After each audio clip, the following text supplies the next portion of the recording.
Alright, Tio. Hey, it's ugly old me. I just recorded a whole video, or thought I recorded a whole video, but I accidentally had the GoPro on picture mode, and so it made the beep noise, and I didn't check, and it just took a single picture, and I thought I was recording for like 20 minutes, but now I can make an improved version that's more summarized and doesn't take forever, right? Tripod, wheel, game. So, I'm at the parking lot. It's nighttime, which freaking sucks because that's harder to catch on GoPro video. Can't really see the wheel, can you?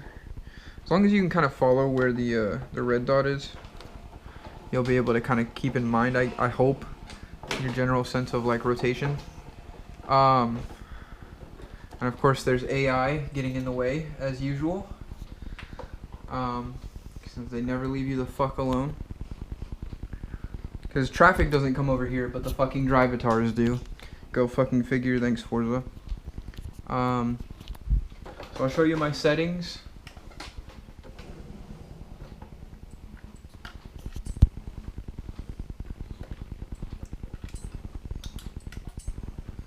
So all of this stuff with dead zones and linearity needs to stay the same no matter what. Like, keep that shit how it comes in the game. You don't want to touch that because that's like messing with the sensitivity of the controller itself, and your inputs. It just makes your inputs either like laggy or slower, or it's the wrong way to adjust things, I guess. I'm not good at explaining this shit. But we'll go down here to where all the good stuff is. So for vibration scale on your wheel, I've experienced that those put out a lot more vibration, so you could probably run that at whatever you want, obviously, but I would do it at like 20 to 50-ish.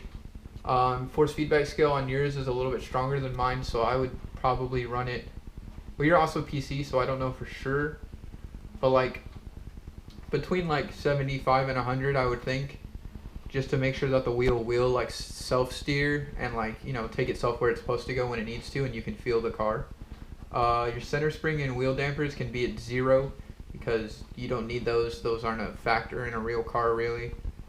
Force feedback understeer is just the feeling of understeer when your tires, like your front tires, lose grip when you're turning or steering, and it makes the wheel a little bit lighter. You can kind of feel that one out on your own. I would run like 20 to 40 on yours. Minimum force on mine is at 75. You can do that on yours, but your maximum needs to be higher than your minimum. So on yours, if you're running like 75, you should run like 50 to 60 minimum, I guess, or a little bit lower. You want to create like a 25 to 30 number window of like space for the force feedback force to move around. And then right now I'm on 900, but we're gonna come down to 270 like how you were doing, just to try to give you an idea of like small inputs, or like what I was talking about.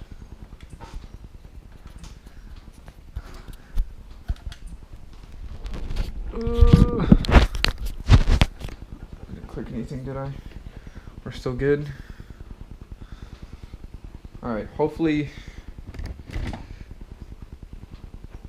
you can kind of see what's going on. So we're on 270 degrees rotation. See, it immediately goes lock to lock, and as soon as, like, if you're driving straight and you try to turn somewhere, you get less steering. Like, your steering isn't going to work as well if your car automatically goes to lock. You need to be able to input the right amount of steering to get around the turn without your tires slipping. So you want to make small inputs. Small inputs.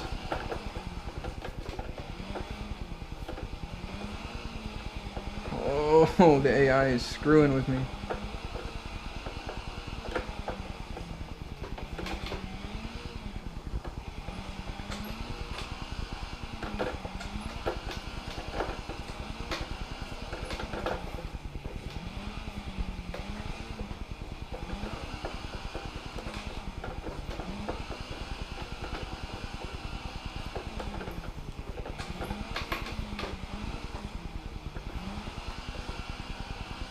See how like I'm adjusting by doing little points in. If I need more angle, then I'm going to steer in a little bit just to try to keep it going, but not all the way, because then you'll over rotate the car as I over rotate the car. Yeah, just try to small inputs, and then obviously like if you get fully sideways where you need full lock, then I mean don't be afraid to use full lock, but you have to in between you got to find that spot. It's finding the sweet spot where the tires need to be to keep the car sideways, and then adding little bits of correction to keep it sideways or catch the angle that you're adding on with throttle. And it just a little bit of practice here and there. I've also never driven like this, so if it's shitty, just remember this is for example only. But yeah, see, little corrections to put it where you want. Little corrections. Little corrections. Especially on 270 degrees of rotation, you're making the smallest adjustments possible, because it takes very little amount of steering rotation to move the actual steering wheel in the game.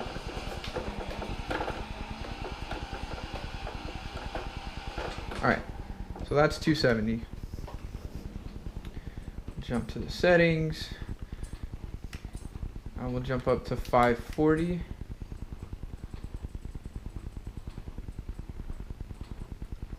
Not changing any of the force feedback stuff. Still keeping it the same. 540 is what you were running at, so we'll do 540 now. So now we have 540 degrees of rotation. That's all she'll move. I mean, I can move it past that. It's kind of like damps itself to stop, because this is center, and it goes like, what's that, 180 and then an extra 90, and it stops it here. I can pull it farther, but that doesn't change anything in the game. So we'll try this, and this makes it easier after doing 270, because my inputs are this softens the inputs. It makes the inputs that I got used to putting in automatically smaller, and smooths the drift of the car. Still a little confusing for me because third person, which I never do, and not used to 540, but it's there, it's usable, and if you're used to it, then this is super smooth. I mean, you could probably get really good running this sort of rotation and be really smooth, because I mean I'm pretty much holding the decent line that is this area, that's in this area, and I'm just using what you use. So I mean, but yeah, it's like now that I have more steering rotation, my inputs for corrections are still small, but they're a little bit bigger, because you have to turn the steering wheel more to get the wheels to turn more.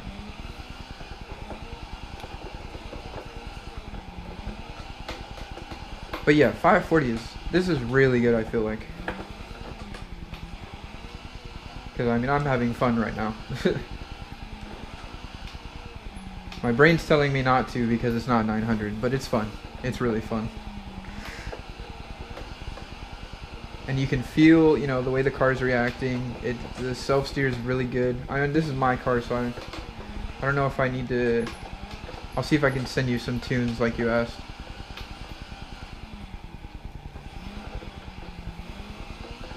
But yeah, with force feedback up, this wheel does pretty well.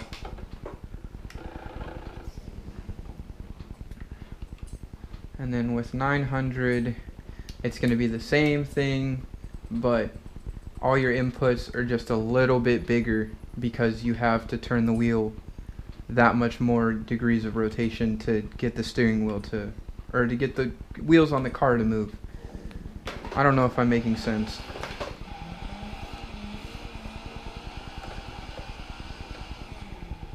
But see, now I'm using, you know, between like almost 270 degrees is what I'm using it as far as like corrections to try to keep my steering, which means I'm not very smooth as far as drifting goes, but you know, I'm having to turn it from here to here to make corrections. And see, that just smooths out your line. It smooths the car out. Thanks AI for being in the way.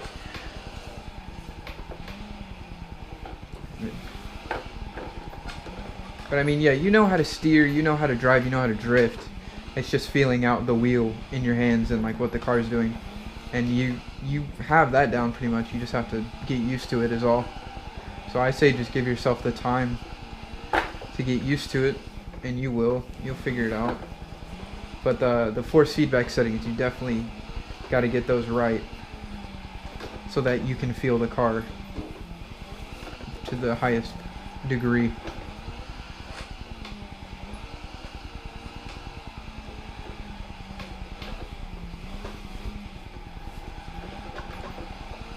A little bit of extra rotation there. A lot of it nearly spun out. AI in the way.